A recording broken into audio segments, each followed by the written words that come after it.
বিসমিল্লাহির রহমানির রহিম। আসসালামু আলাইকুম ওয়া রাহমাতুল্লাহি ওয়া বারাকাতুহু। সকলকে আজকে পাঠে স্বাগত জানাচ্ছি। নেভার মেমোরাইজ ফর্মুলাস, সূত্র কখনো মুখস্থ করো না। অলওয়েজ ক্রিয়েট ইওর ওন, সর্বদা নিজে তৈরি করো। ট্রাইগোনোমেট্রিক আইডেন্টিটিস অর্থাৎ ত্রিকোণমিতিক অভেদ এর অনুসিদ্ধান্ত এর আলোচনা চলমান। আমরা আলোচনা করতেছিলাম এ কোণের গণিতক কোণ নিয়ে। আজকে আমরা আলোচনা করব cos 3a নিয়ে।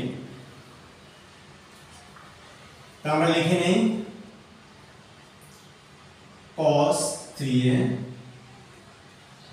is equal to, আমি 3a কে বিশ্লেষণ করে লিখলে পাই cos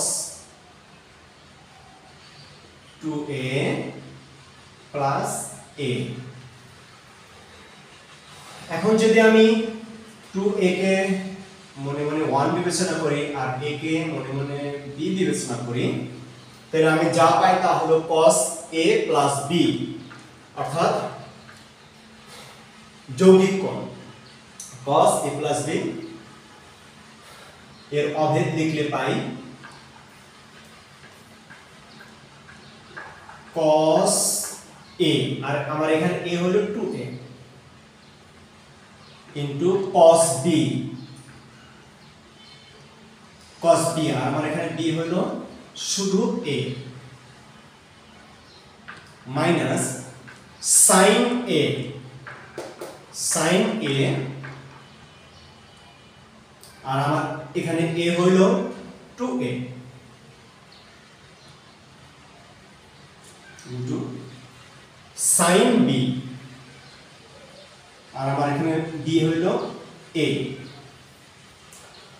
তাহলে আমি cos 2a plus a এর অভেদ লিখলে পাই cos 2a into cos a minus sin 2a into sin a।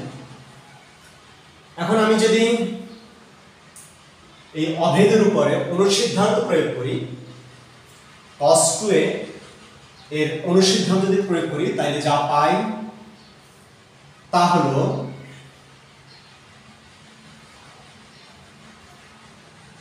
Two cos square a minus 1, 2 cos square a minus 1 ব্র্যাকেটে রাখলাম গুণ করবার জন্য। এখানে যদি আমি sin 2a এর অনুসিদ্ধান্ত প্রয়োগ করি, sin 2a এর অনুসিদ্ধান্ত প্রয়োগ করলে আমি যা পাই তা হলো 2 sin a into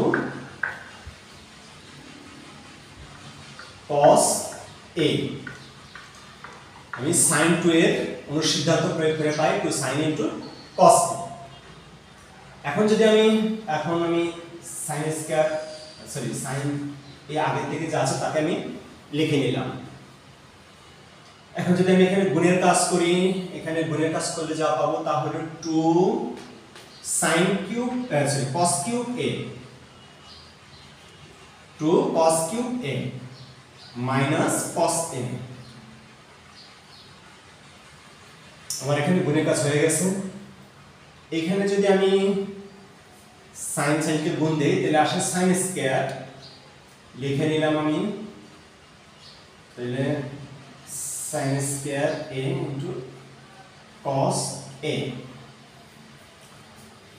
আমার এখানে কোনো কাজ নেই, cos cube a minus cos a। এখানে আমি sin স্কয়ার কে cos স্কয়ার দ্বারা পরিবর্তন করে নিব। sin স্কয়ার কে cos স্কয়ার দ্বারা যদি পরিবর্তন করি তাহলে হবে 1 মাইনাস cos স্কয়ার a, আর বাকি থাকলো cos a। এখানে আমি 2 cos cube a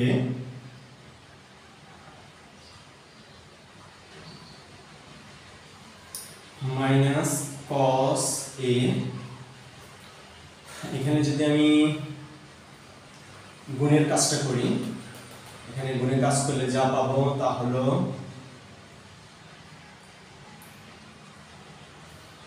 2 cos A plus 2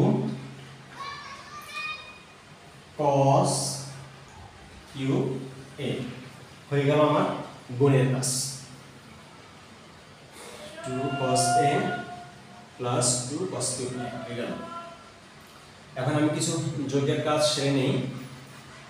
তাহলে আমার এখানে ধনাত্মক cos কিউব A দুইটা, এখানে ধনাত্মক cos কিউব A দুইটা, তার আমার মোট ধনাত্মক cos কিউব A হলো 4টা, আর ঋণাত্মক cos A মোট হলো 3টা।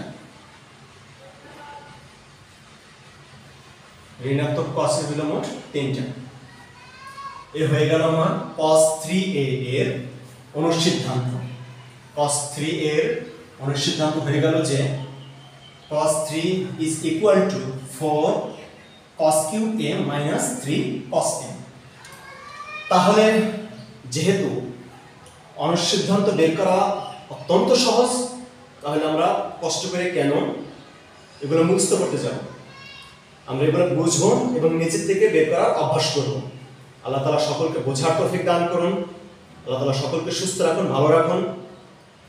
সবাইকে আগামী পাঠে আমন্ত্রণ জানিয়ে আজকের পাঠ এখানে শেষ করছি। আসসালামু আলাইকুম ওয়া রাহমাতুল্লাহি ওয়া বারাকাতুহু।